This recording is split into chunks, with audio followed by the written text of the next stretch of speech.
I'm going to tell you a really incredible story that I have first-hand information on. The story begins at Loring Air Force Base in northern Maine near Limestone back in 1975. The 42nd Bomb Wing consisted of 2 air refueling squadrons and a bomber squadron. The bombers' mission was to support emergency war orders armed with nuclear weapons. I'd like to give you some background about the UFOs over Loring before we get into the details of the formation flight. A couple of weeks, or maybe even as few as a couple of days before this particular formation flight, a meeting was called by the 42nd Bomb Wing for all of the flight crews for all 3 of the flying squadrons to be held at the alert facility. So this was unusual. It was the first time that it happened for me in all the time that I had been there, so I was kind of curious as to what this is going to be about. So at the beginning of the meeting, a uniformed major says, listen, if you don't have a security clearance of at least secret, you need to leave. There was only a couple people that got up out of the couple hundred people that were there. The major started off by saying, if you haven't heard, there has been a UFO reported over the base, over the nuclear armed B-52s that are on alert, over the nuclear weapons storage facilities that had nuclear weapons stored at them at this time. So it was very serious situation, and that's what this meeting was all about. It's hovering without making any sound. It does have a few lights. It moves erratically. It can move very quickly, unconventionally, rapid straight line movements, straight vertical movements. Can turn without any apparent radius in the turn. So it's a pretty incredible technology. The wing staff was pretty concerned about it, so they had notified SAC headquarters.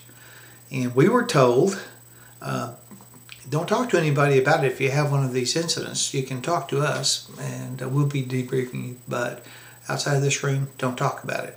And we're also concerned that the local press is going to get wind of all the extra ground forces and the fighters that we're bringing in to help us deal with this issue. So we're going to tell them that there's a Canadian helicopter crossing the border and harassing us. So I think that's pretty incredible. But that's the background for the story that I'm going to tell you. We had departed Loring earlier in the day. It was a nighttime refueling mission. There were 3 KC-135s in this formation. I was the aircraft commander on the number 2 aircraft in this 3 airplane formation. Tankers formations were referred to as cell flights. There was a lot of vertical separation, a lot of horizontal separation, and there was none of this, we're right flying like the fighters do, this kind of stuff. Now we were way vertically clear, I think 1,000 feet, and I don't know, half mile maybe, so it wasn't very much fun. It was just kind of boring actually to be in a formation flight in a tanker. However, the mission was pretty routine. I don't remember, it was unremarkable in almost every way until we started back. And that's where the fun begins. That's where the action happens. So we are coming back from a refueling mission somewhere south of New York, offshore a little ways, and I believe it was with F-4 Phantoms. Just a routine training mission for both the Phantoms and for us. So as we are somewhere close to, I think somewhere between Bangor and Portland, northbound, coming back to Loring Air Force Base, the command post at Loring contacted us, which was not routine, but not completely out of the ordinary.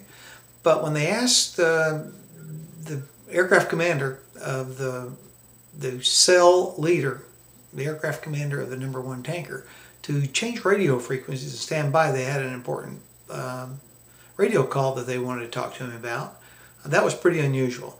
So it didn't take me long to say, hey, I'm going to take one of my spare radios and go listen and see what this guy is going to get briefed on. So I tuned in.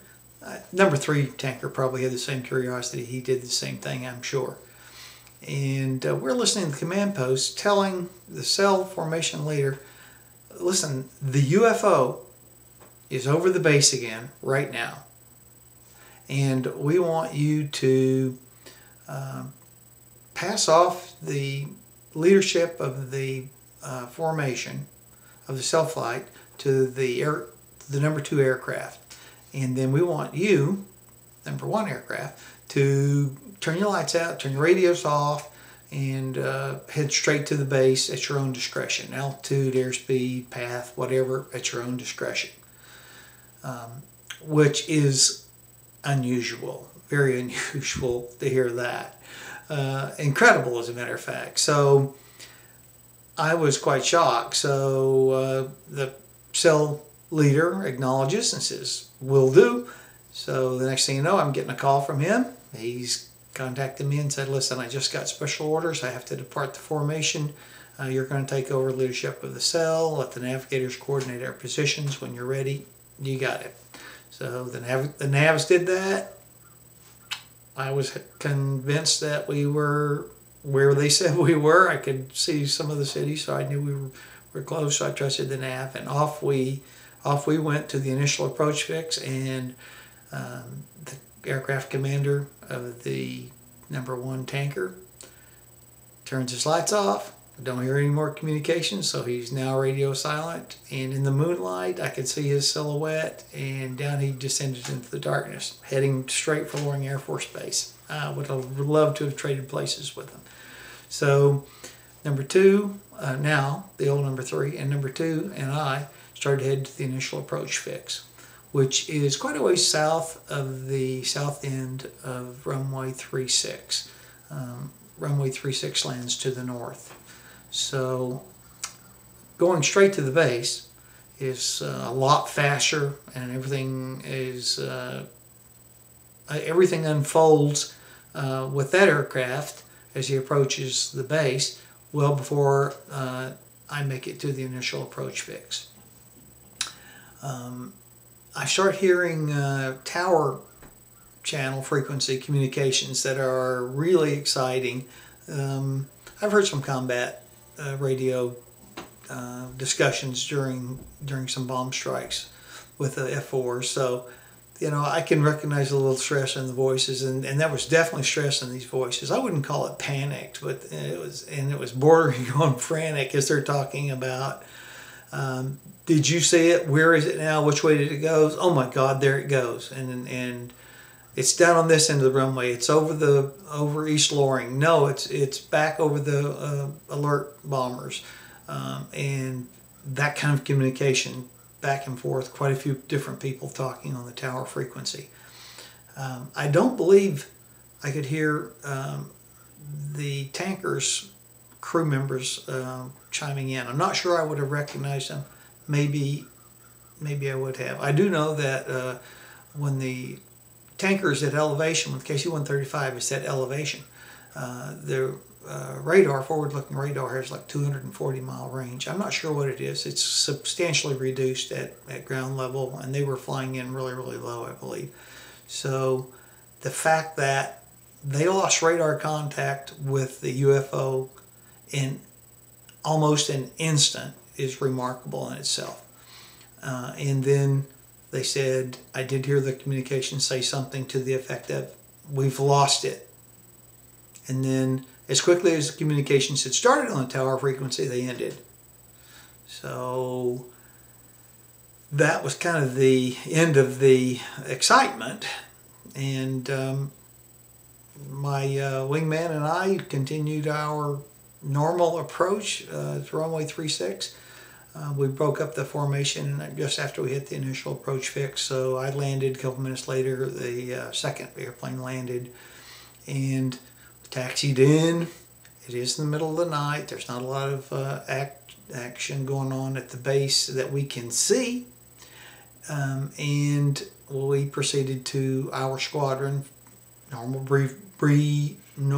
debriefing room, had a couple of beers, filled out some paperwork, and we're dying to talk to somebody that knew anything about what had just happened out on the base. Couldn't find anybody that either knew it or dared talk about it. So that was kind of the end of that night. The tanker that had departed the formation and gone off to chase that UFO was absent from the briefing room when we got there, and then all of a sudden I remembered that well, he must be debriefing the major, the same major that gave that meeting that I talked about earlier in this clip. However, the end of the story gets even a little bit more bizarre, because I see the aircraft commander of the first tanker. I'm not going to say his name. I've almost slipped a couple of times and said his name, but I don't have permission to get him involved in my UFO story, so I'm not going to say his name.